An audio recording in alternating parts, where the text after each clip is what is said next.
Naranasan nyo na ba na maubusan ng balance sa GCash at may emergency kayo na paggagamitan ng cash? O kaya ay wala kayong cash at wala ring balance ang inyong GCash at may emergency kayo na dapat tawagan pero wala rin kayong load. So kung mayroon rin lang kayong bank account, pwede nyo ito i-link sa GCash at instant pa ang transfer. So, paano natin ililink ang ating bank account sa GCash at paano tayo magka-cash in sa GCash? Tara, turo ko sa inyo. So, unang-una, magla-login tayo sa ating GCash account. Tapos, i-click lang natin ang cash in.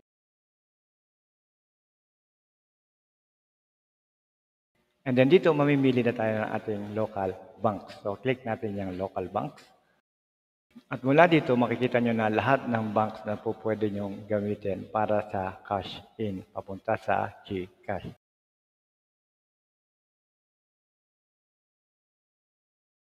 Okay, kahit anong bangko dyan, pwede nyong piliin kung ano yung meron kayong bank account. Pwedeng AUB, Bank of China, Bank of Commerce, BDO, China Bank, East West Bank, HSBC, Land Bank, Maybank, Metro Bank, PBCom, PNB, PS Bank, RCBC, at Security Bank. So kahit alin dyan, pwede nyo piliin. At pare-pareho lang yan ang principle kung paano natin gagawin ang ating example. So sa example nito, gagamitin natin ay BPI para kung paano tayo magta-transfer ng fund papunta sa GCash. Okay, sa case ko, meron akong dalawang BPI account, kaya pipili lang tayo ng isang account na gagamitin natin papunta sa GCash. Okay? So kung ano yung kulay blue, yun po yung account na ginamit nyo. Kung isa lang din naman ang inyong account, isa lang din ang lalabas yan. So automatic, yun na yung inyong selection. Okay, so dito enter lang natin ang amount na magkano transfer natin and then click next.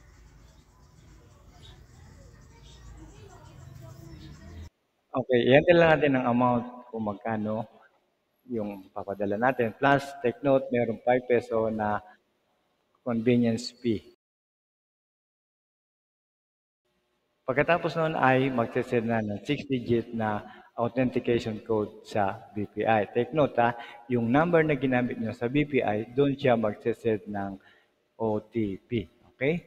Yun sa inyong BPI registered number.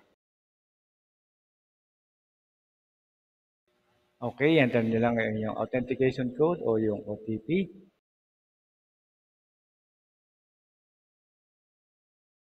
And then BPI to GCash, cash in, received.